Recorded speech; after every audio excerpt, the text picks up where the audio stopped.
welcome to an Americans for Limited Government live stream. Happy Friday to you. We have a very serious topic to get to today. It's basically the world peace is being threatened right now. Joe Biden's weakness is inviting aggression. We're seeing that very acutely at the Russia-Ukraine border. So that's the serious topic, Rick, we want to get into. But there's two things I want to start with before we expound on that. The first is I want to show a funny video that a good friend of ours on social media, Benny Johnson, put together.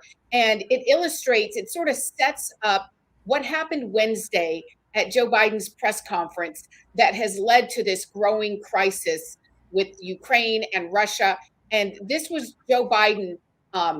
He really stepped in it at his news conference when he spoke, saying that he might allow, a small incursion by Russia into the Ukraine. And so this is what happened next. So just stand by. Left undertook a full court press on the media, appearing on almost every channel in an effort to clean up Joe's mess. You see, it's an old rule in politics. When something goes right, you let it stand on its own, kind of like an exclamation point. But when it goes wrong, oh, then it's cleanup time. And who in the world thought Joe Biden standing at a podium for 2 hours would go right? From Russia and Ukraine to the legitimacy of the 2022 midterms, oops, Harris, Psaki, and the rest of the Dems had nothing but splaining to do today.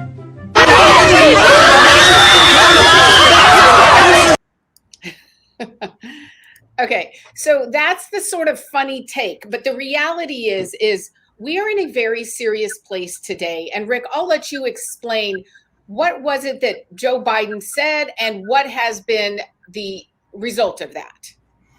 Well, Joe Biden is a self-proclaimed foreign policy expert. He spent 40 years in the Senate. He's written books on it. We all know about his influence in Ukraine and as it relates to both his son's deals with Burisma, the natural gas company, corrupt natural gas company there, and his threatening, basically forcing an overthrow of the U.S. of the Attorney General, the person is effectively the Attorney General of Ukraine, in order to get to benefit his son's company. So it's we know that he knows a lot about Ukraine. He can find it on the map, and he went off and effectively invited the Russians to invade. When asked directly about Ukraine, he did not say no invasion of Ukraine will be tolerated. He did not say this is not something Putin needs to think twice because that will bring him in direct conflict with the United States. He did not do that. What he did instead, he said, well, it's essentially a matter of degrees. We're going to, a small incursion, it's just different, leaving the door wide open for any kind of invasion of Ukraine. Needless to say, Kiev, which is capital of Ukraine, the government there was pretty apoplectic about it, and that Joe Biden opened the door for an invasion as long as there's only a small invasion. Putin, being a person who takes advantage of weakness, sees an opportunity. They've been wanting to take more of Ukraine.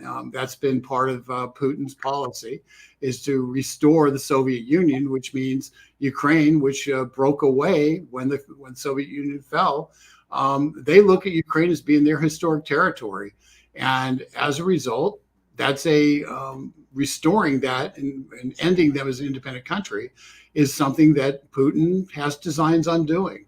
So by opening the door to a small incursion, Joe Biden opened the door to wholesale war in Ukraine, a war that we have a legal agreement with Ukraine that we will defend them in the event of a Russian incursion, okay? And a Russian invasion, I'll use the incursion word only because that was what Biden used, but a Russian invasion, we have said we will defend them. What people don't realize is when the Soviet Union broke up, what happened was a lot of the Soviet missiles, nuclear missiles, were in Ukraine. Why were they in Ukraine? Because it was a forward position against Western Europe. And so they were in Ukraine and positioned there, focused, pointing at Western Europe. And they were the short range missiles that could go 600 miles or so. But they were nukes. And those were being left behind. The Ukrainian government had control of that territory, had control of those missiles. That obviously concerned Russia a great deal. And because the situation was so fluid, we were sitting there saying, well, we don't know who's going to control those missiles. We don't know what's going to happen. It's an extremely dangerous situation where you've got a completely erratic situation when they control nukes. And oh, by the way, they have a historical grudge against the Russians. And, so the Russians didn't want them to have nukes. And quite honestly, we didn't want them to have nukes. And So Rick, what happened was simple. On the screen right now are new satellite images showing there's 100,000 Russian troops amassed at the Ukraine border. The satellite image shows tanks, artillery, tents. And this is what the big concern is right now, is that things seem to have escalated so quickly. And I know that Antony Blinken, our Secretary of State, was in Geneva, Switzerland today, meeting with Lavrov, the Russian Secretary of State, trying to sort of de-escalate things. Is there any historical comparison, perhaps with the Cuban Missile Crisis, to what we're seeing right now? Well, first of all, to finish the point, we have an obligation. We made a deal with Ukraine that they gave up those missiles to Russia, we would defend them. Russia made a deal that if they gave up those missiles, they would not attack Ukraine. So we have a 40-year deal in place that we will defend Ukraine. So understand the context. Ukraine gave up nuclear missiles under the assurance that they would fall under America's umbrella, protective umbrella. So that's why this matters to us. It's just not, we actually have a contractual agreement that we will defend them. There are historical comparisons, and there are many times when people have troops have massed on borders and then nothing has happened. That's not unusual for tensions to heighten and lessen over time. What Putin's weighing right now is the risk versus the reward. Is he going to, what is the risk that he's entailing? What's the reward he might gain? Putin, for instance, doesn't want Ukraine to be allowed to be in NATO and fall under NATO's protective umbrella. So does Putin say, I'll remove my troops if you assure us that Ukraine won't fall under the NATO umbrella? That may be what he's pushing for in terms of a deal. We know that Putin has objected strongly to Poland being in NATO. And it's a little bit of a geographic problem that between Russia and Germany, there's this flat superhighway of land called Ukraine and Poland, which doesn't have a lot of mountains, a lot of streams, other natural barriers. And so it's a pathway that's traditionally been used over thousands of years for invading armies to invade Europe, or European armies, the Huns, to invade east to the Urals. And so that's what they're looking at geographically, is most of the attacks between Russia and Europe have occurred between using land that is Polish and Ukrainian. And so Russia looks at that as being important for them to have some measure of control over. That's where the fight's at. That's what Russia's interest is. Bottom line is, I don't believe it's in Russia's interest to attack Ukraine. They've got a lot at stake. It would be a massive mistake, short-term gain, long-term loss for them to attack Ukraine. And I think that Putin, what he's doing is he's going to try to exact some concessions from the U.S. government, from Antony Blinken, Secretary of State, related to Ukraine being protected by the United States, that will alter the geopolitical balance between Ukraine and Western Europe and Russia. But I think this is essentially a show of power that will not result in any kind of actual, may have some live fire, but it's not going to result in wholesale World War III. And quite honestly, the comparison, the Biden team desperately hopes that this will be compared to the Cuban Missile Crisis, because they desperately need Biden to appear to be strong. And if Biden's seen as staring down Putin, his numbers go from 33% favorable to 45% favorable. because that will show that he's strong, and people want the president to be strong. So there's a lot of political value to Biden for playing this game of chicken.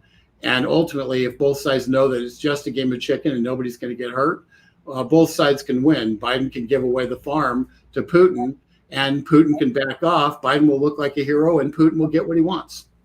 Well, I think that sort of makes the point then that Joe Biden's weak presidency at home on the domestic issues actually could act as a destabilizing force in the foreign policy world, because, as you said, he has a political interest in sort of looking like the tough guy, and that is what bothers me about this whole situation and this dynamic, is that it appears that he may be using the foreign policy arena to try to shore up his weaknesses at home, right? I think there's no doubt that that's very probable, and I understand that Joe Biden's. We talk about the gaffe in the press conference, but the bottom line is the thing that's emboldened Putin, Xi, the Iranian mullahs, everybody who hates us around the world. The thing that's emboldened them, every single group in the world that seeks empire, is the fact that we abandoned Afghanistan, we abandoned our own people in Afghanistan, we abandoned our allies in Afghanistan, not even getting them out of country. They're being slaughtered, still being slaughtered right now. And we basically have turned our back on an obligation we had. And given that, America's standing around the world is diminished. America's promise is no longer as important as it once was. And people who seek to diminish America's role in the world, people who seek to make the world less safe so they can get empire, are taking advantage of that. What we're seeing in Ukraine right now, what we're seeing with China saber rattling in Taiwan, what we're seeing with North Korea, the rumors that North Korea is looking at trying to potentially attack South Korea. What we're seeing with the Iranians escalating attacks on Saudi Arabia through proxies like the Houthis in Yemen. What we're seeing from those things is that escalation is because they don't fear the United States. And a weak Biden at home, a president who does not appear to be competent, is dangerous for the world. And that's what we have.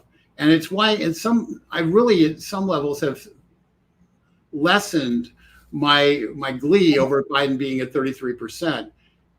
His policies being rejected is a good thing. The fact that the American public doesn't trust him one iota is a bad thing for world peace. It's a bad thing for America around the world. And unfortunately, when his policies are so bad, we have to beat his policies at home.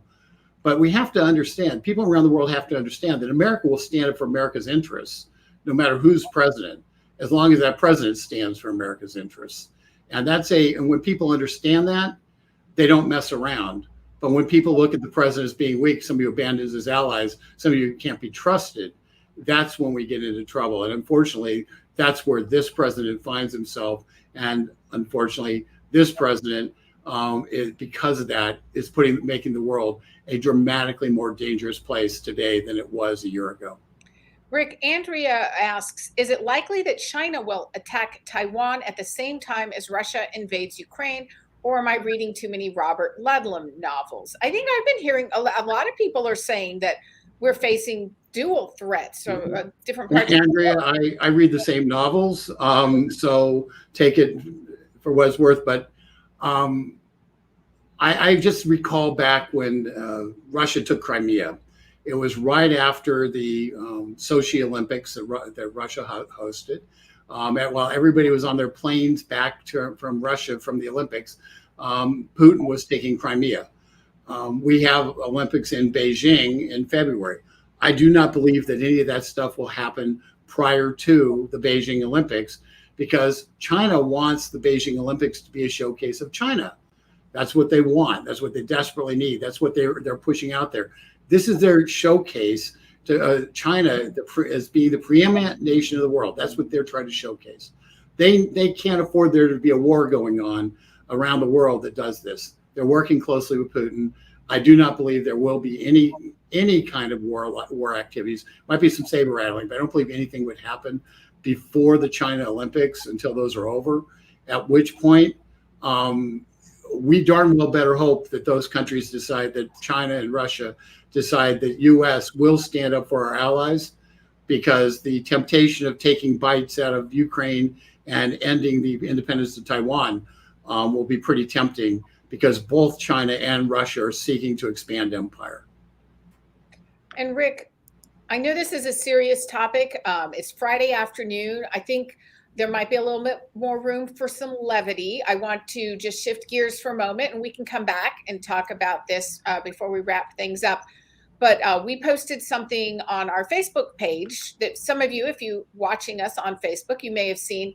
Let me just share that with you so you can see. It's something that you might want to comment on. Sure. One moment. Okay. We are asking you to use 3 words: Joe Biden's presidency, ready, set, go.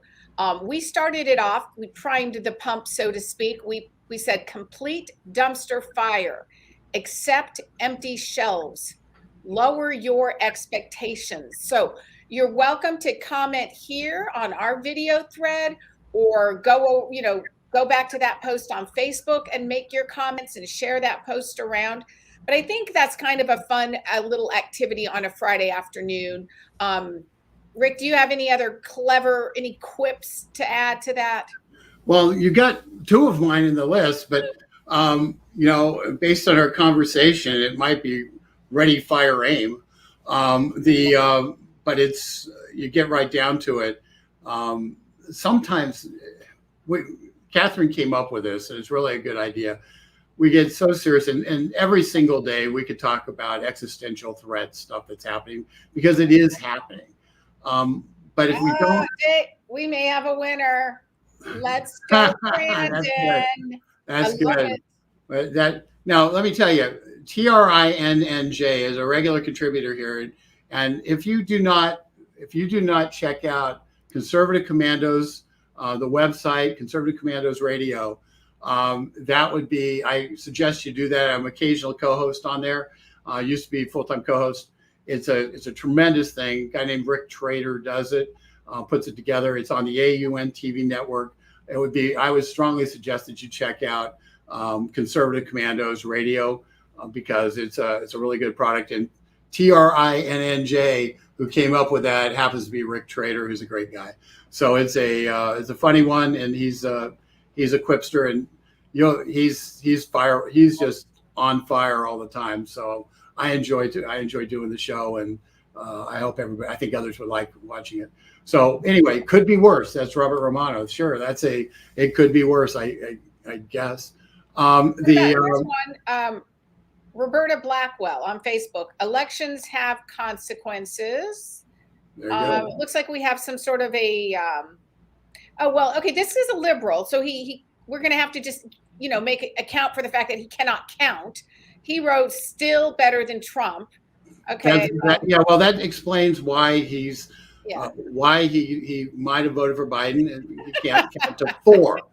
Okay, he's not capable of sticking to 3. He had to go to 4.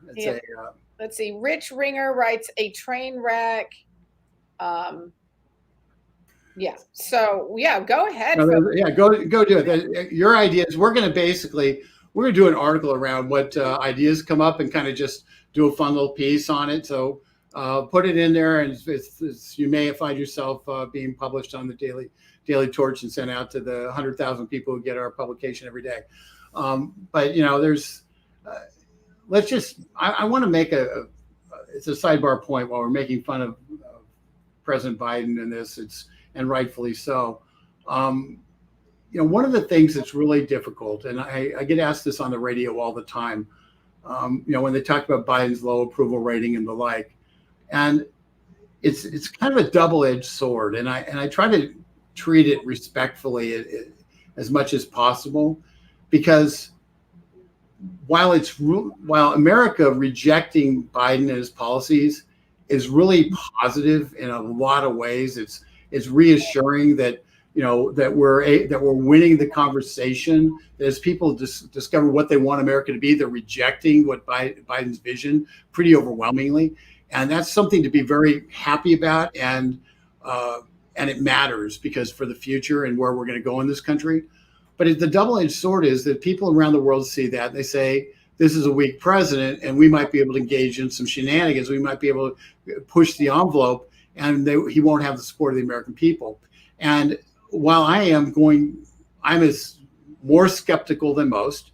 And earlier in this broadcast, I was very clear.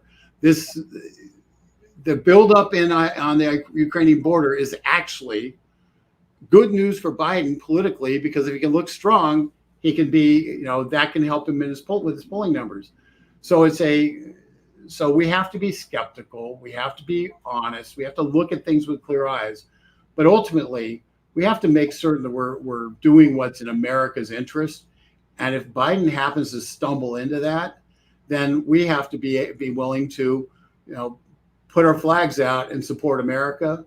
And it's really difficult in times when you have a war situation to stand up and say, no, this is the wrong thing to do. I will tell you flat out that weakness begets weakness. And Joe Biden has turned over America's place in the world to the Europeans, the UN, and a whole bunch of other groups and people who really don't want it. They don't want it. He wants to cede the U.S., our place in the world, to a bunch of other places in some idea that world governance is better, when in fact, the only people who should be determining what America's interests are America. And the difference between Joe Biden and Donald Trump is very simple. It's summed up by slogans. Donald Trump wanted to make America great again. And nowhere will you find American greatness ever discussed by Joe Biden. That's just the truth. And so he doesn't view America as being great, as having a place in the world, as being the greatest country in the history of the world. His administration doesn't do that.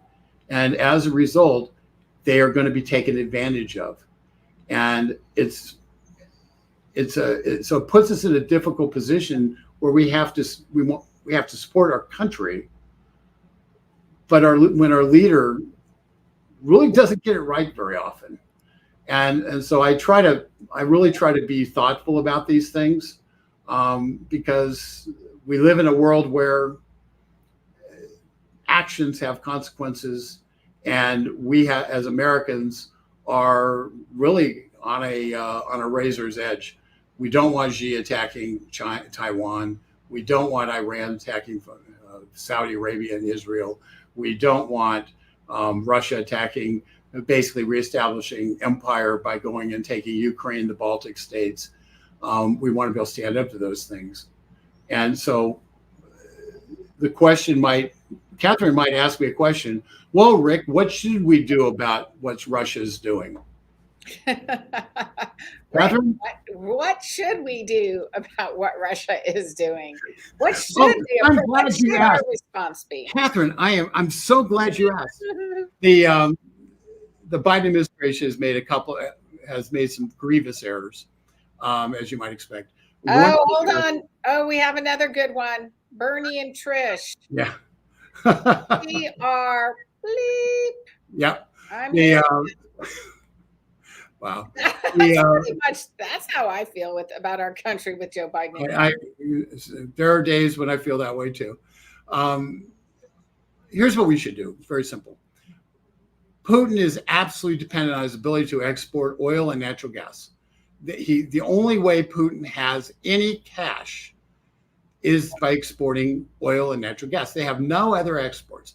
They are a straight, basically a natural resource exporter, and they don't build anything, and they don't have industry. They don't have any of that kind of stuff that exports. So the way they generate wealth for the government to pay for the military is they export natural gas, they export oil.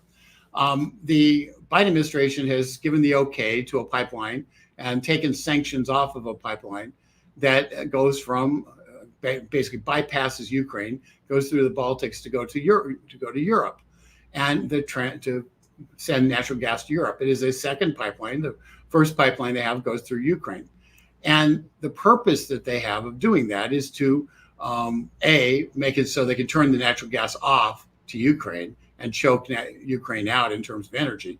But secondly, to be able to have multiple pipelines so they're able to be the sole source provider of natural gas to Europe, which then gives Western Europe, gives Russia, Putin, puts both of his hands around the throat of Europe, because if he can cut off their energy in the winter, he can freeze Europe, because they're ending nuclear power. They've already ended coal. The green agenda has effectively made the Europeans dependent upon natural gas at this juncture.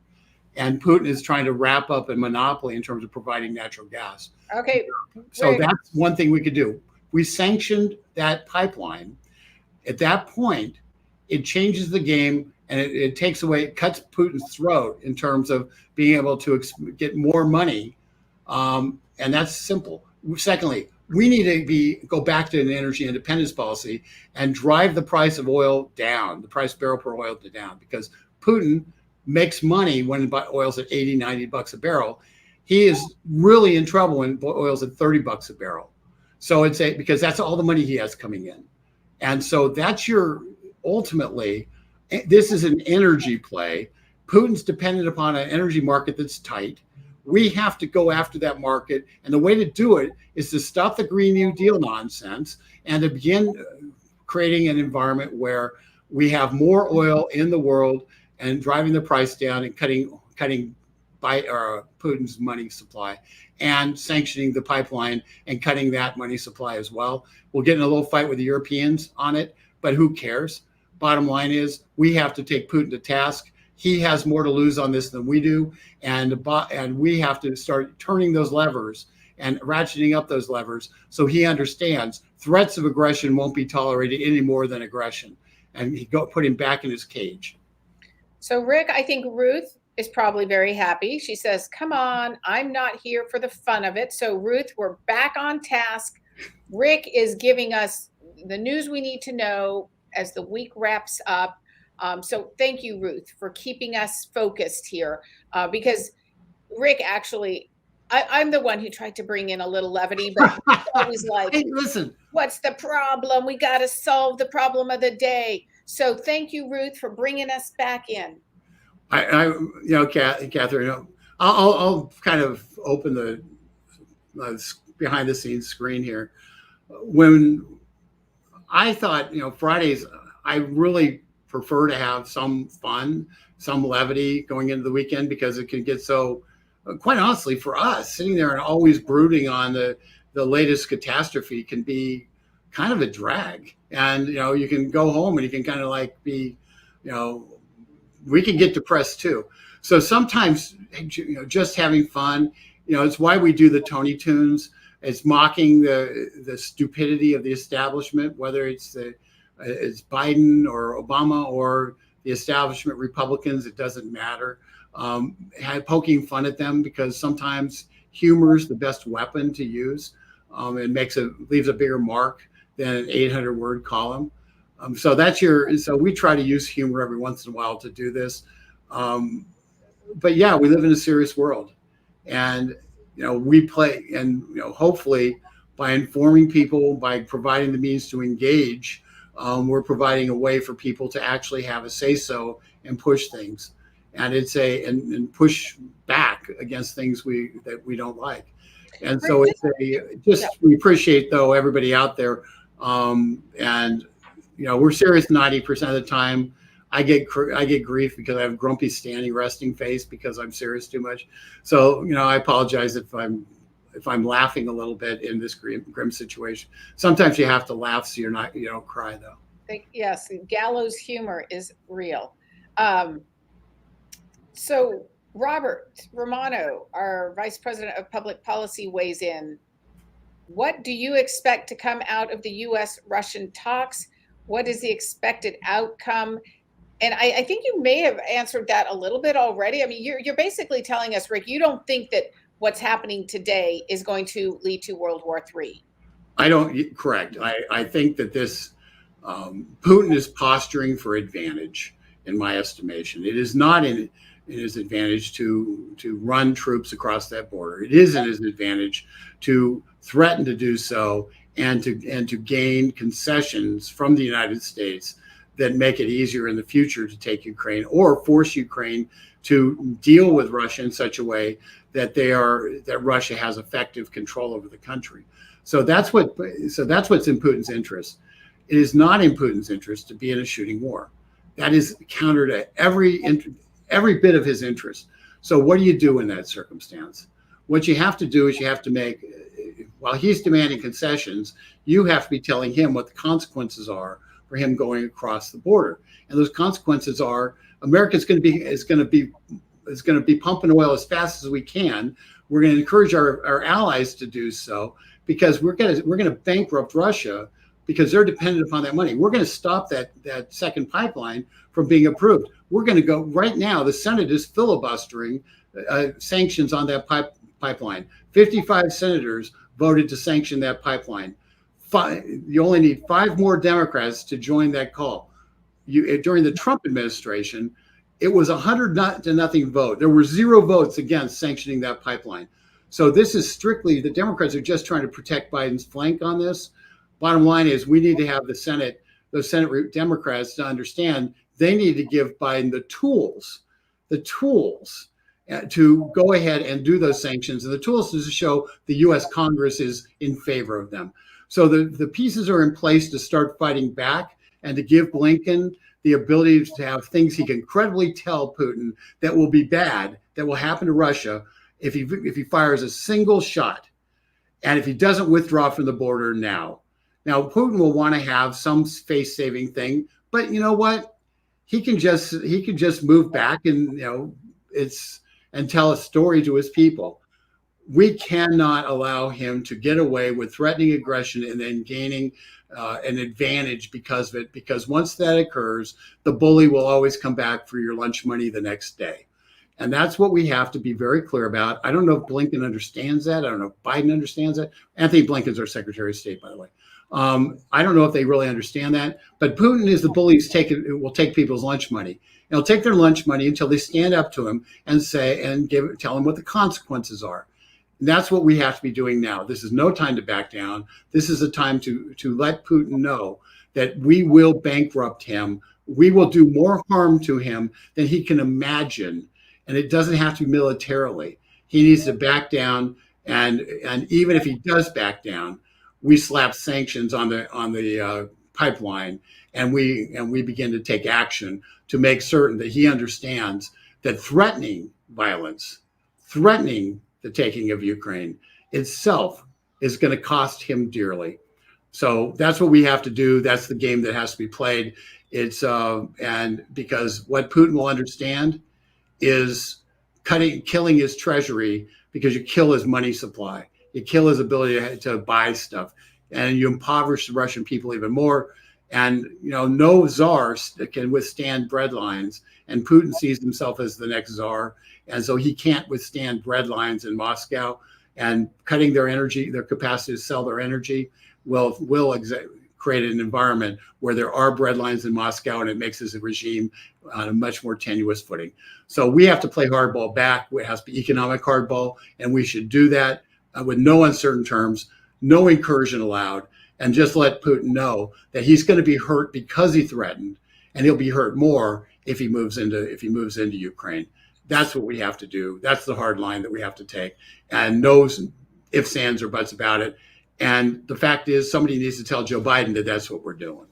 So, Rick, Patrick Duffy, no relation to the 80s sitcoms, or maybe it is. I mean, remember Patrick Duffy from Dallas? Absolutely. And then he was on the Suzanne Summers show, and he does some Hallmark movies now. So. And then he was the Waterman guy, like he was some sort of Aquaman or something. Aqualung, or I don't think it was Aqualung. That was Jethro Tull. But anyway. Okay, so Patrick Duffy, he makes a point that it is sparking a little bit of conversation over here in our comments section. Putin can have Ukraine. It's like annexing the south side of Chicago. Good luck with that. It's all yours, baby. Which when I read his comment, I was laughing. I'm like, that's hilarious, right? But the responses people are sharing are like, wait a minute, Patrick, here. Rick Trader, makes a good point. He says, no, that will only make Putin stronger. Andrea Laws also says, Patrick, that's a dangerous precedent. That was the precursor to World War II. We just let Germany take Poland. Patrick then writes back, oh, well, I suppose invading Iraq and Afghanistan made America stronger too. So, okay, Patrick, you really got I think it's great back and forth on the chat room and their valid points. I would offer this to Patrick. Long term, you may be right in terms of Russia basically having to tame a hornet's nest, and that hornet's nest continually biting them. Short term, though, and the environment we have to deal with in the next couple of years and next couple of months, for that matter, is extremely dangerous, because the minute we allow Putin to take Ukraine, we're telling China to take Taiwan.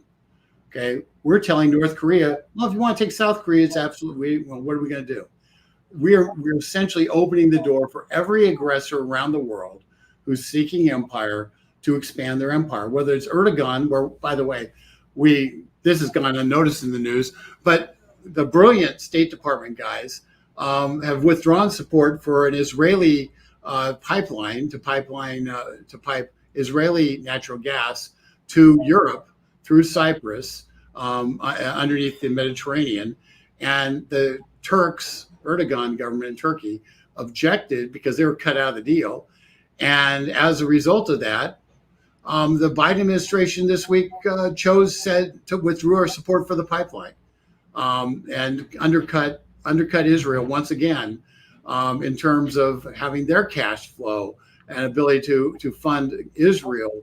They effectively backstabbed Israel again. So this is a complicated world. When you show weakness, everybody exploits it. And if you want to fight a war on 6 fronts, then let them take Ukraine. But if you want to just have 6 fronts collapse all at once and have America be absolutely isolated in terms of anybody wanting to be our ally, well, then let them take Ukraine. The bottom line is, I think we have to be tough. We have to be strong. And the best way to prevent war, to stop this from happening, is to make Putin understand that he will face consequences that he doesn't want to face. And at that juncture, Putin is a player who will play chess, and he will move his advance back, because it doesn't suit what he wants to do. This is a test, and the rest of the world's watching how U.S. responds. And I don't really care what happens to Russia and Ukraine 20 years from now, but I do care what happens to America around the world in the next 60 days. Patrick asks what I think is a very good question, Rick. Why are we in an alliance with a country that caused 2 world wars? I was unaware that Ukraine caused the First World War. That was Serbia. Serbian rebels who shot Archduke Ferdinand. And World War II, I thought Germany. Oh, you're talking about Germany? Oh, okay. If you're talking about Germany, I'm sorry. I was thinking. Oh, so why are we in an alliance with Germany? We're in an alliance with Germany because after World War II, we decided not to make the mistake that we made after World War I. Rather than isolating Germany, what we did is we actually, through the Marshall Plan, reinvested in Germany. We invested in German society. We invested in them having a buy-in in terms of voting for their government. We say voted in Hitler, but in being part of a Western alliance. We did not allow Germany to build an army. And that's why NATO exists, is because we did not allow Germany to build an army, because every time Germany built an army, they invaded people. So consequently, that was part of the precursor on that. But we're in an alliance with Germany because 75 years ago, it was in our interest. Now you can question whether or not NATO is still valid. I think that's a reasonable discussion. Donald Trump took a lot of grief for demanding that the Western European nations that were part of NATO, that those nations pay their fair share in terms of funding NATO and not have it be a total American expense. which was effectively a remnant of 75 years ago when Europe was in shambles and our economy was the one-eyed man leading the blind. And so we paid for it all. We saw it and it was valid. There was no questioning it as long as the Berlin Wall was up. There was no questioning as long as the Iron Curtain was up. When the Iron Curtain fell, it was reasonable to question whether or not NATO in its current form made much sense. And the answer to the question is, why are we in an alliance? Because ultimately, American politicians believe, and I think this is true, that the Western world, America, Japan in this case, but America and Europe, have to be defended. And if we're not willing, and we have a mutual defense treaty where they defend us and we defend them, whether that's still valid or not, I think is up for discussion. But that's why we're in a treaty with Germany. Historically speaking, it made sense, and it is, so you understand, our trading partners. Everybody focuses on Japan, on China, but the fact is the EU is one of our top trading partners in the world. Also, Germany, England, which is no longer part of the EU, France, are all in the top 5 trading partners in the United States. I guess 6 trading partners in the United States, and so we have this circumstance where we are also economically linked with them, inextricably linked with them, and this is part of the agreement that we have. So that's why I personally think that we should be able to draw down our presence in Europe and encourage the Europeans to increase their presence and take more responsibility for defending Europe. I certainly don't want European soldiers on our shores, and I can understand why they wouldn't want ours on theirs. So, but until the problem, that's a long answer, and I apologize. The problem is this: if Russia invades or somebody invades Europe, we're going to get dragged into a fight.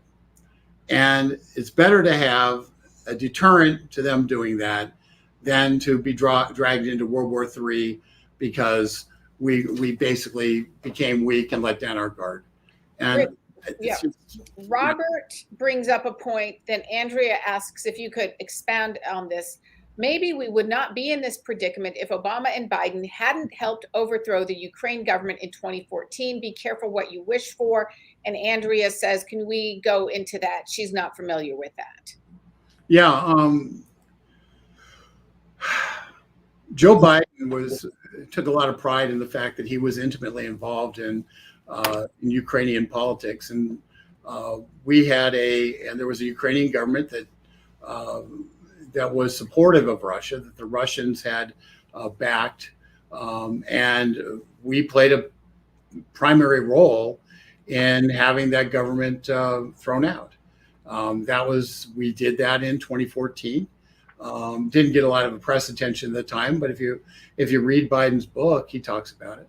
And we all learned a lot about Ukraine during based on the conversation here in this country, where a Ukrainian national posing as as a member of the U.S. military leaked out false statements that Trump made in an attempt to get him impeached over Ukraine.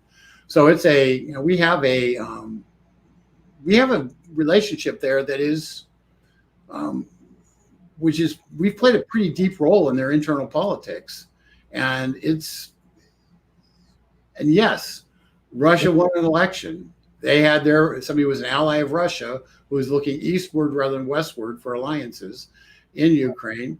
And when we participated in getting rid of that government, Russia didn't take it too kindly. So it is a flashpoint, and nobody's hands are clean in this thing. All right, Rick. Well, I want to thank everyone for joining us. We had such a lively discussion, and it really is because of you all asking questions, and that's where we want this to be interactive. So thank you. Catherine, I just need to say, I love the questions, but I encourage just everything we write, we always put hyperlinks, and I can't put hyperlinks when I talk, and I'm operating off of top of my head because I don't know what we're going to end up discussing. But so I would encourage you, if you have questions, look at those questions. Go to a DuckDuckGo. Go to look at resources on it, because we all have to get a lot smarter on this. And I will tell you, I am not the font of all wisdom. Trust me. I think anybody who knows me knows that. But I will always give you honest opinions that are informed.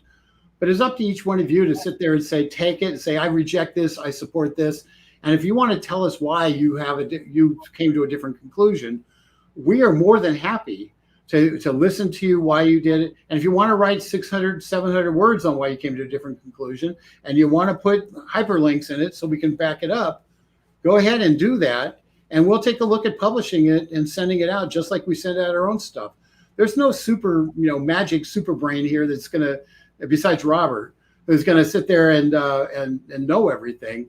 And the people who are listening to this are informed. You're smart. You have good questions. You understand the world and what's going on. And we crave and value your opinions on what's going on. And we appreciate that you are taking the time to listen to what we have to say. And hopefully growing our knowledge jointly will make us all better advocates for freedom moving forward.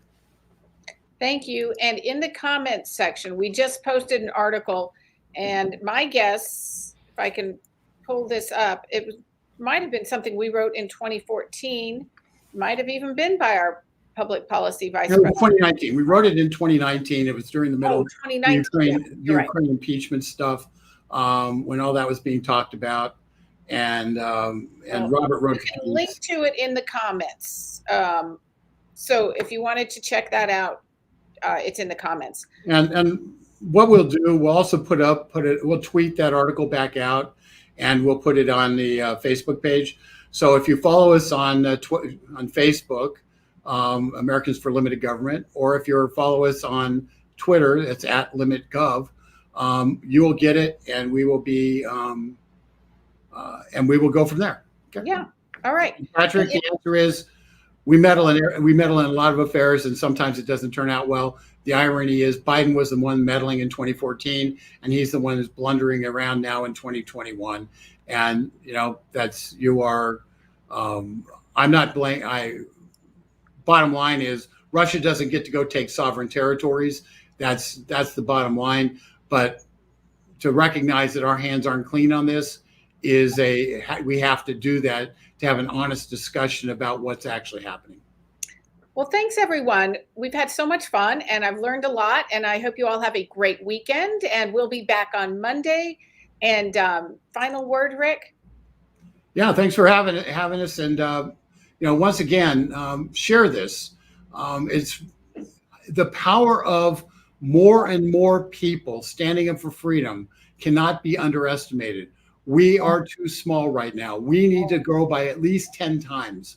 Help us do that. We can grow by 10 times based on the contacts in your email file, encouraging them to join Americans for Limited Government. It's free. Subscribe, and so they can take action, and we can have all the more impact on public policy here in DC and around the country, whether it's Ukraine, the vax mandates, ending federal takeover of elections, or federal takeover local zoning. It doesn't matter. Freedom has to be fought for, and we need your help. And one way you can help is by getting your friends and relatives to subscribe as well.